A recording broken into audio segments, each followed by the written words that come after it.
Testing. All right. Good morning, good afternoon, good evening, good night, wherever you are in the world. This is Brunch Boxing. I'm your host, Matt, and I'm here with a very special guest today. One of the best middleweights and junior middleweights in the world. He's ranked number 5 in the WBO at 154. He's ranked within the WBC at middleweight. He returns to the ring February 15th at the Mohegan Sun in Connecticut against Patrick Loite. I'm talking about the gift, Chordale Booker. What's going on, Chordale? What's up, man? Thanks for having me on. Man, listen. I appreciate you coming on. Now, we know you're coming back February 15th. Tell the people about your next event, your opponent, and what it's like to be fighting at home once again. I like fighting at home. Just because like my fans and my friends and my family get to come through. That's been cool to see. I've been seeing faces I haven't seen in my boxing career, but I definitely want to explore and get back to fighting in New York, fighting in California, and just I'm looking forward to being the B side, man. I'm looking forward to fighting the champions. Now, we know that there are some champions looking for fights, don't have fights right now. You're ranked at a 154 and at 160. Do you have a preferred weight class that you want to campaign at to fight one of these champions? I'll take either one. To be honest, I'm just looking for an opportunity to get my feet into the upper echelon of boxing. That's where my skill level belongs. I feel like I've just been fighting guys who, I fought a couple guys who fought for world titles. Like this next guy I'm going to fight fought for a world title, but he lost. I want to fight guys who either have the belt or are a contender for the belt. I no longer want to keep fighting these guys who, fought for the title but lost. One of the guys that's actually looking for fights, Janibek Alimkhanuly, the unified champion at 160. Would that be a fight that you may be interested somewhere down the line in 2025? Absolutely. That was. I think I asked for that fight like 2 years ago. No one wanted to fight him. He was the guy that nobody wanted. He the boogeyman, which what people call him. And I was asking. I was raising my hand for that fight. Now, in your opinion, why did that fight never come to fruition? To be honest, I don't know. My only thought is all the like the weird excuses that they come up with. I got excuses that I lost in the first round. So I don't know. I think it's such a weird excuse because I lost in the first round. I can't fight. I can't fight the guys who can fight because I lost in. But I'm ranked top 10. So why don't you just, if I'm such a loser, why don't you just throw me in there with one of your guys so they can knock me out? If I'm such a loser, why don't you just prove that? Now, you mentioned your only loss of your career, the first round stoppage to Ammo Williams. Is that a fight that maybe you want to try to get back in? I know he's on his way back trying to rebuild his career. Is that a fight that you may be interested in just to get back? Yeah, for sure. That's more to do with me as a competitor than it is to do with anything else. Like, is he a world champion? No, but competition-wise, I would love to get that back. But if we don't get that right now and we get to, be the world champion, I'm still doing that. No doubt. Now, you've won 6 in a row since that fight with Ammo Williams. What was it like after that loss? Like maybe like things that you were like feeling aside, things you had to deal with, things you had to work out in the gym, and how did you get yourself back on the winning path after that fight? It was accountability of knowing the corners that I cut, things I wasn't paying attention to, feeling like my talent could just outshine. Listening, working hard, being mentally prepared, and also being physically prepared. Just having everything working full circle. I couldn't hear you. You started cutting out. My bad. I think I got to put my phone on Do Not Disturb. My bad. I got a phone call. No, I can hear you now. All right. Your next opponent, Patrick Alorte, he's been in with a lot of different good fighters of varying skill levels. Just talk about what he brings to the table, what it is you're expecting, and what's the game plan to get him out of there.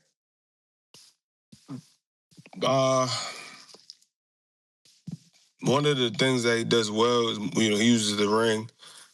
He likes to use his legs, use his jab. He has quick feet, but his punches don't seem as quick as his feet can move, if that makes sense. Like his hands aren't as quick as his feet. So I expect him to use his legs and try to keep me on the outside. But once I get in close, he's gonna have trouble with me. Yeah. Now he does have a lot of power. I believe he has like 34 knockouts in his 44 wins. Mm-hmm. Is that something that you're mindful of going into a fight when you know that you're facing a guy that carries a heavy punch? Yes, I'm gonna be on point defensively. Make sure I'm not getting touched with anything dumb. Of course, because what happened to me in my fight. So I'm always looking for that now. Not just going in there and just jumping in head first, trying to attack somebody, being cautious, seeing what their power is like, getting acclimated with their power, and then going for the stoppage. Now, how did you hook up? How did you hook up with the Birchfields and CES Boxing for this event? Because they put on a lot of big good events in the New England area. How'd you hook up with them? They reached out to me after I lost my fight. I'm sure I was like a stake to all these promoters. They're thinking, I'm a bum, but I I have a good record. So they reached out to me, and they wanted to do some work. They wanted to have me fight Mark DeLuca. The fight didn't come together, but I ended up fighting somebody else, and we just continue to partner for these next fights. Now, also on your card is another guy who's like in and around your weight class, Speedy Rashidi Ellis. Like, do you have like any sort of relationship with him? And like, would that be a fight that maybe you'll be interested in down the line? Speedy, yeah, that's my guy. We was in the 152 division together at in the amateurs, and he actually won the national championship. I think 2014, I want to say, and then I moved up to 65, and then I won it at 65. I have no interest in fighting him, to be honest. But if it happens to come up, I just don't see the benefit of us fighting each other. We both kind of doing the same thing right now, trying to get to the world title stage where we both ended up with a loss. Going for gold, going for gusto. Who do you have interest in fighting at 154? Because I know you're ranked very highly there. We're trying to get the top guys. So Xander Zayas, Virgil Ortiz, Madrimov.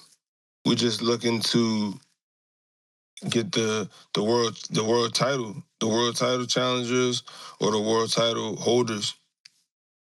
Now, do you have any specific guys that you're interested at 160? Because I know you fight in both weight divisions. Yes, we're looking at Johnny Beck, Troy Isley. I feel like there was somebody else, but those are the two off the top of my head because those are the two that are really on the radar. They're competitive fights. the tough fighters, and we're only looking to fight the best guys. And those would be some great fights, especially the Janabek fight, because like you said, people claim that he was the boogeyman. He's been looking for opponents. He claims nobody wants to fight him. But I always tell people there's no such thing as a boogeyman in boxing, because at the end of the day, there's always someone that's willing to fight you. And clearly, you're willing to fight Janabek. So what do you say to the people that are claiming they can't find people that want to fight them, but yet when you raise your hand to fight to want to fight them, they don't want to fight you? I don't think it's Johnny Beck at this point. I mean, because I've never had a conversation with him, or I never had, I've never been close enough to know what his team thinks. But it's usually promotional. They either don't see the money that it could produce, or they don't want their guy to look bad. It's usually one or the other. Now, we have a question from Mr. Neutral from Hard Talk USA. He wants to know, Charles Conwell is ranked number 2 behind Zayas in WBO rankings. Do you also want to get a fight with Charles Conwell, because apparently you guys fought in the Olympic trials in 2016? Yeah, I would definitely do that. That's my guy, but that's something that's competitive. Once again, like, he beat me actually twice. Most people probably don't know that, though. He beat me in the at the trials, and he also beat me at the Golden Gloves, National Golden Gloves in Las Vegas. And the trials was a very competitive fight, split decision. I thought I won that fight, but I mean, you know how that goes with boxing. Very subjective. But yeah, I would love to get that match. That'd be dope to get a friendly fade. Now he's also someone who's been having trouble getting fights, and he's with like Golden Boy, like one of the big promoters in the sport, and he's having trouble getting fights. Have you thought about maybe signing with a bigger promotion, trying to latch on with like a Matchroom or a PBC or Golden Boy or someone like that to maybe get you the fights that you want at this point in your career? That would be great, honestly. But I think, to be real, 100% with you, is I think all of them think I'm trash. I lost that fight, and I think that's the stigma around me, is that I'm not as good as people think. But then it's weird that they'll say it, like, they'll treat me like that and they talk about me like that. Like, I hear it, but then they also won't fight me though. Like, they won't put their guys who's supposed to be their guy. They won't make those guys fight me and knock me out. So it's like, I don't really understand, how it can't be both. It can't be like, if I'm a bum, then just beat me up. Like, that's an easy knockout on TV. But then also, like, I don't know. Boxing is weird, man. It's funny that you mentioned that, because people, fans, promoters, journalists, they always talk about they want the best to fight the best, but then it's like they try to throw a fighter out with the trash with one loss. That's something that I've never understood. Now, you used to be with PBC before. I'm not sure if it was an exclusive deal, but I know that you did fight on a few of their cards before. What happened with that situation where you're not fighting on the PBC platform anymore? I never had an exclusive deal with PBC. I kind of was just working with them. I was national champion, so that's how I ended up even having that kind of deal where I could come in and fight opponents on there. And they had so many guys. I think I just kind of fell to the wayside because I wasn't the knockout artist like everybody. But I'm grateful for what Al did for me, because honestly, without fighting on those cards, I wouldn't have the following that I have. I wouldn't have got the opportunities that I had. And honestly, one of the fights that I had, the Omatoso fight, my mom was actually struggling with stuff with her. She had lost her job, And I took that fight kind of like on short notice, but I was able to help my mom, keep her crib and everything, and now she's doing amazing. That Omotoso fight was a good fight, which you obviously won that fight. So I didn't even know you took that fight on short notice. Like what went into that, and how were you able to even prepare yourself for an opponent on short notice? Just be real was just like I either take this fight and I get this money to help my mom, or I don't fight and I just like what I'm gonna do, what I'm supposed to say to her. So, I grew up kind of like fighting outside in the street, getting in trouble. So, what is it to get paid to help my mom? Yeah, exactly. Now you grew up in Stamford, Connecticut, right? Yeah. Yeah. Well, how the hell did you end up fighting in New York for like all your amateur tournaments then? Connecticut was just too easy for me. I had a goal that I wanted to be the best, and I fought in Connecticut. And to be honest, really, like I I had saw the Golden Gloves on MSG in New York at the Madison Square Garden. So not knowing anything about boxing, I thought that everybody just get to do that if you fight in the Golden Gloves. So I fought the Golden Gloves in Connecticut, not knowing that I had to fight in New York to like be that same, like go to MSG. I'm like, oh no, this is whack. So then the year right after that, I was kind of living in Brooklyn a little bit with my family, so I had an ID, and I told New York, man, I'm here to stay. Yeah, you did a lot of good work in the amateurs in New York too, man. Because I was following you. You've won a lot of tournaments out there. Man. Yeah, I won every tournament. Every tournament, I wanted to make sure I won because I wanted everybody to know, like, if you were gonna fight me, it was gonna be the roughest night you ever had in boxing. Now, along the way, did you fight any fighters that became pros later on? Charles Conwell, Tyrone James, Chris Galliano, Patrick Day, rest his soul. God rest his soul.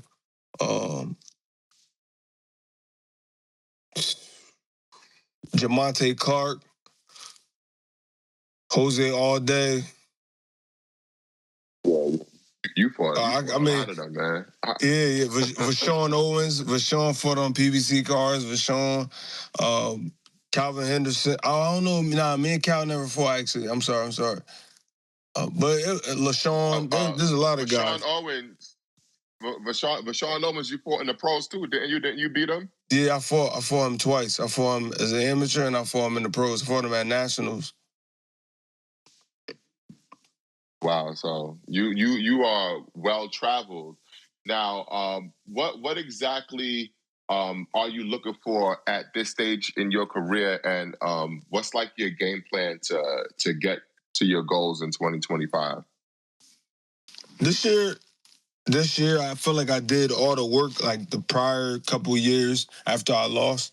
So this year, I'm just looking for the top, like I said, the top guys, the top upper echelon of boxing, the world champions, the challengers of the world champions, title eliminators. I'm looking for those kind of fights.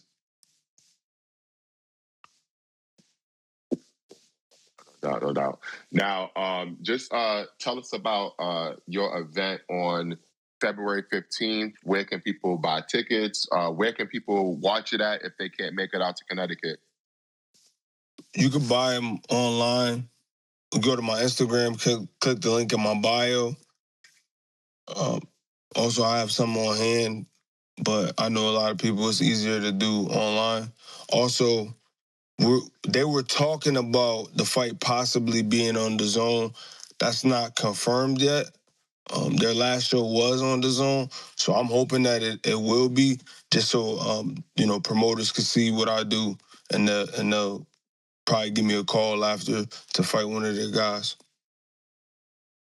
Now, what's your message to promoters out there that haven't, at least up until this point, been willing to give you a chance to get back on the big stage? I just want them to give me a chance. Just give me a chance to fight. That's all I'm asking for. Whether you think I'm a winner or not, just give me a chance. That's all I'm looking for is an opportunity.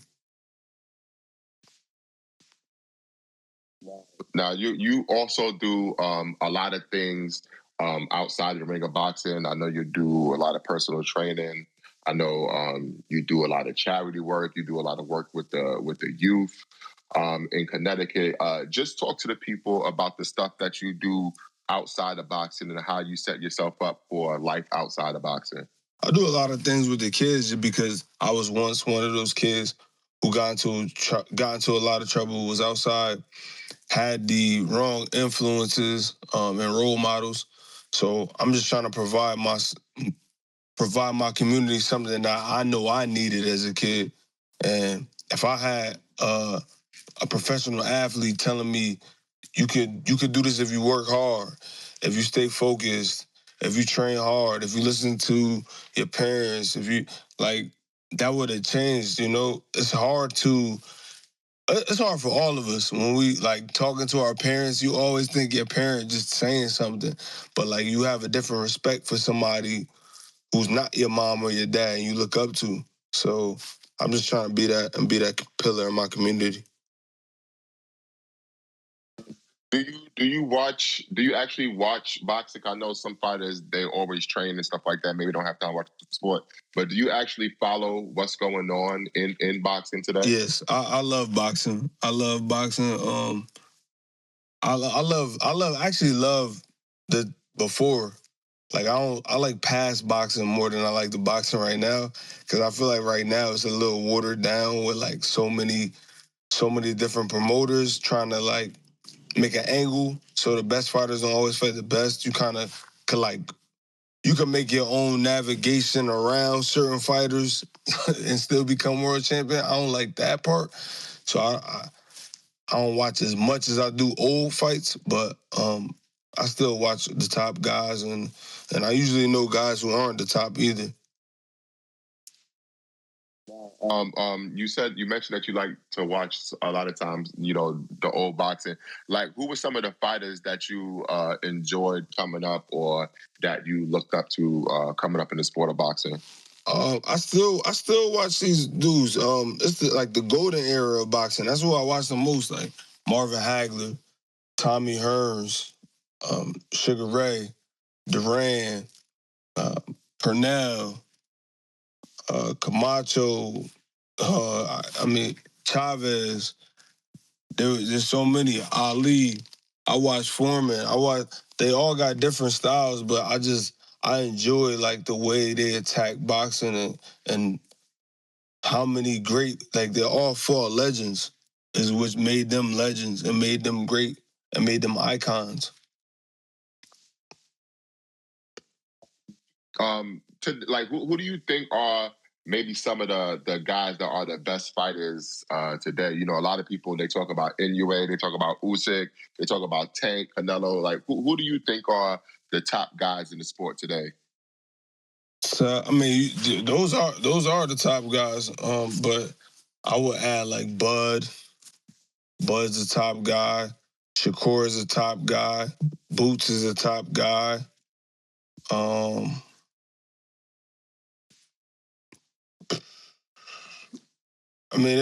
Even guys who Canelo beat, Caleb Plant is still a top guy. I don't want people to start writing off guys who lost to a guy like that. Canelo's still an amazing fighter. So you can't just write off people who he lost to. That's still a top guy, and I think he would beat a lot of 68s still. Now, speaking of guys getting written off after a loss, somebody in your division took a big L in October, Tim Tszyu, right? So he took 2 losses in 2024. everybody's writing him off now. They're saying he's done. They're saying that he should retire. What kind of advice would you give to a fighter that's like been through, taking the L and people basically not believing in them anymore? I mean, you just got to do what you want to do. At the end of the day, Tim is a fighter. He a throwback fighter. The fact that he took those 2 fights back to back, and he took that fight like he's a switch of opponents. Because remember, I think he wasn't supposed to fight one of those. One of those fights was a switch, right? Wasn't the Fundora fight? He was supposed to fight Keith Thurman. The Fundora fight, yeah, he was supposed to fight Keith Thurman, and Keith Thurman. Yeah, that was like that. That's a crazy switch up right there in itself. So, you gotta take your hat off to a guy like that, like who put on for boxing in that way. I know most people are gonna say it was stupid, and I mean maybe you're right. But what if he knocks that guy out? Then do you say the same thing? Do you call him stupid then? Exactly. Like I always feel like boxers, at some point, you need to find out about yourself.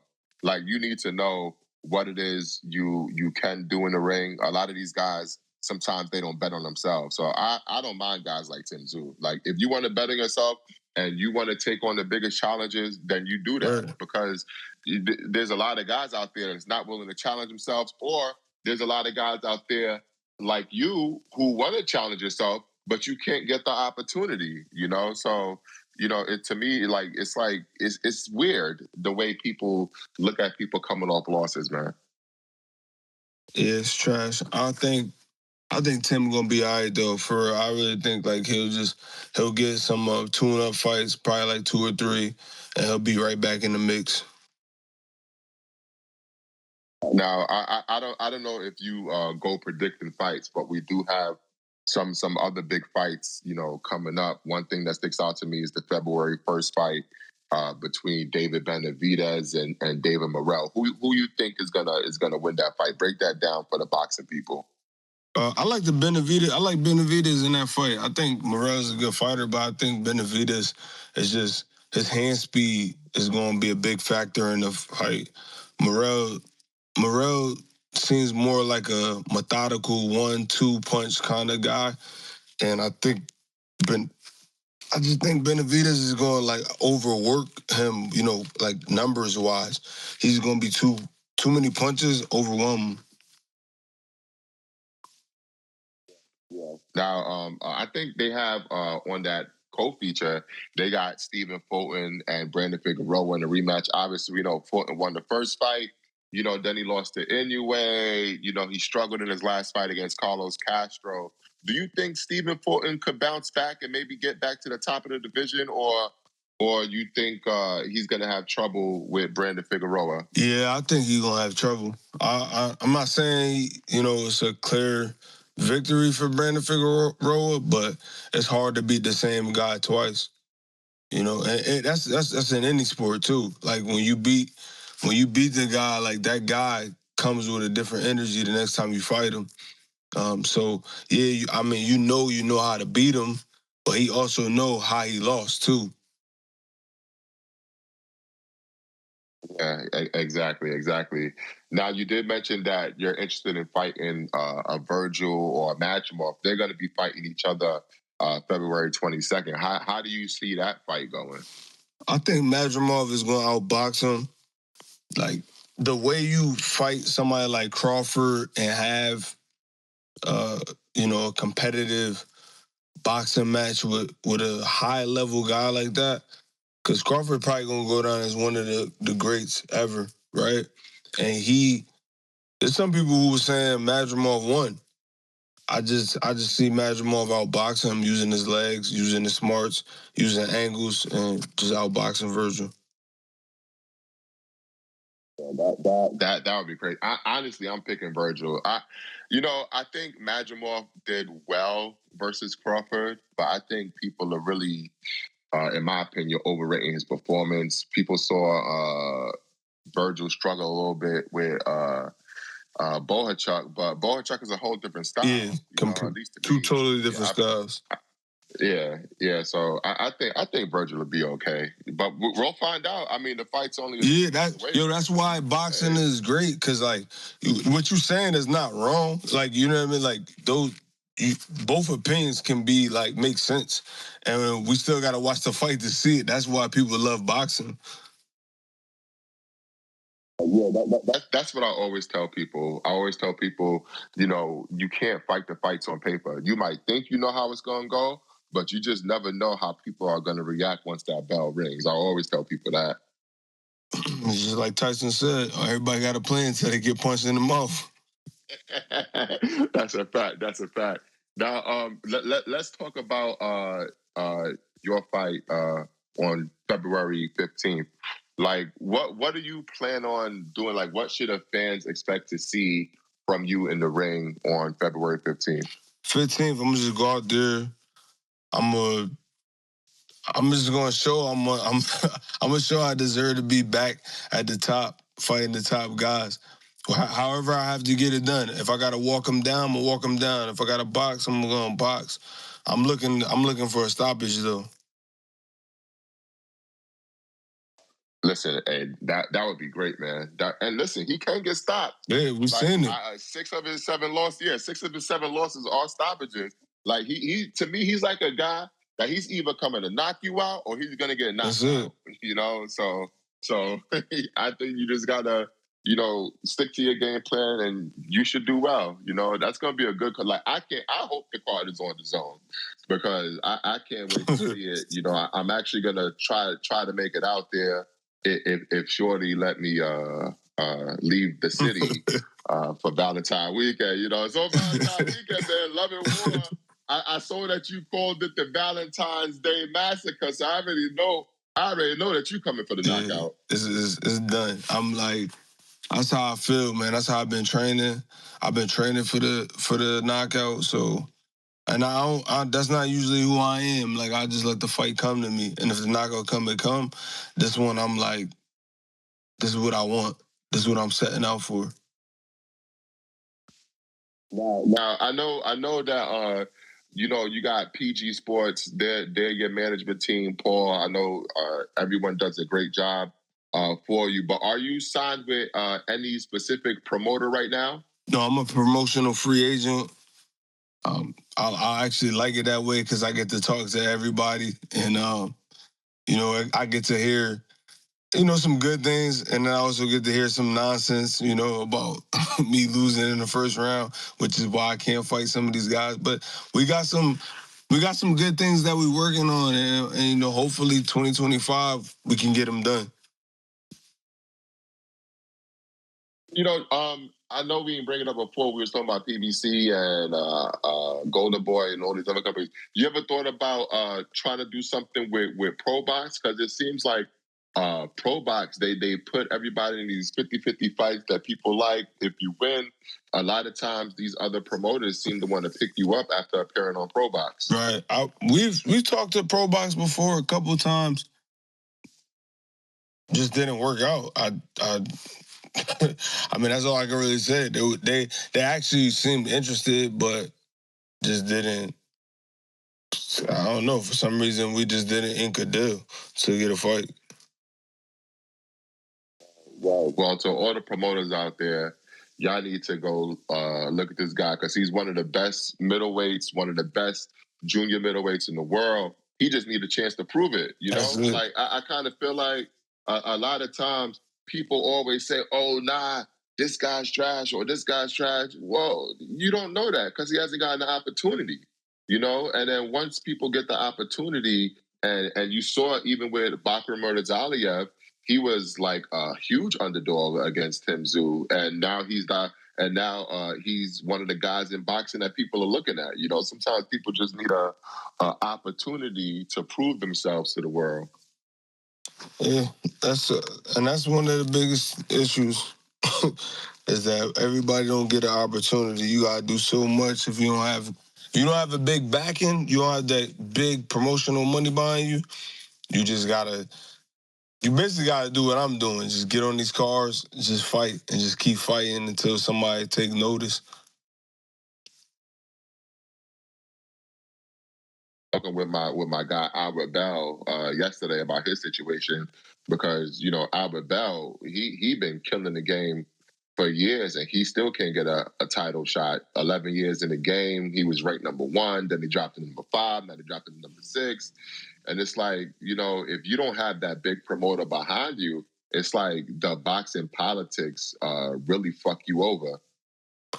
Yeah, I feel bad for him. He's a really great fighter too. Super talented. His time is gonna come though. I believe it. And I think he has overtime behind him now, so he'll be able to get the fight he wants. Yep. His next fight is actually going to be in Atlanta in March. I was talking to him about it yesterday.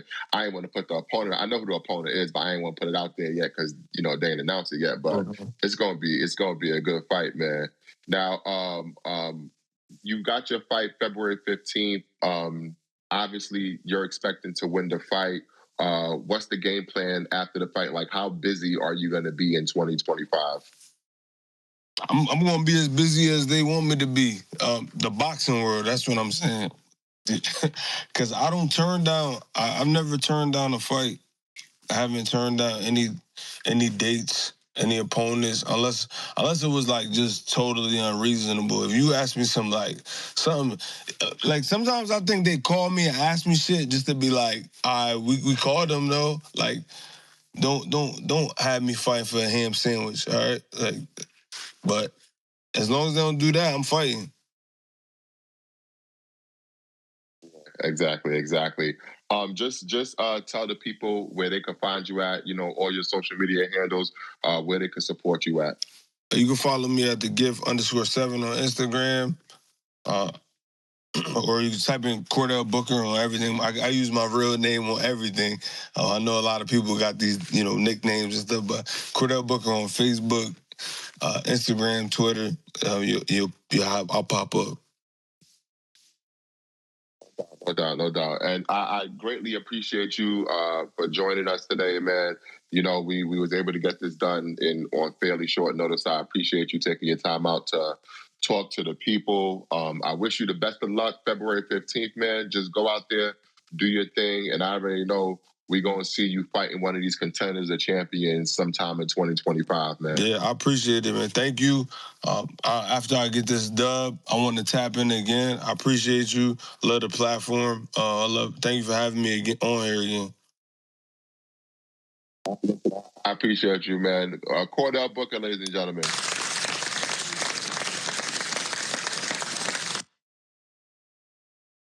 And like I said, you could catch him February 15th at the Mohegan Sun in Connecticut. Love and War, CES Boxing. He said it's going to be a Valentine's Day massacre. Make sure you guys hit him up for tickets. Hit up Paul Guarino for tickets, PG Sports. You can get your tickets directly for them, or use the link in his post. Use the link in my post because those links link back directly towards him. So at least these promoters can know who is selling the tickets for their events. A lot of that stuff is really important. So you guys make sure you go support Chordale. Make sure you support real boxers, man. He a real boxer. He willing to fight everybody. 23-1, 12 knockouts. Big southpaw, just out there doing his thing, man. And he's back. He's better than ever, and he's ready to take on all challenges in the junior middleweight and middleweight division. This has been another edition of Brunch Boxing. My usual host is my guy EzRaw. Shout out to the COO of Brunch Boxing, the Mexican Al Heyman, my guy Mike. But this has been another edition of Brunch Boxing. I'm Matt. We are Brunch Boxing, and we are out.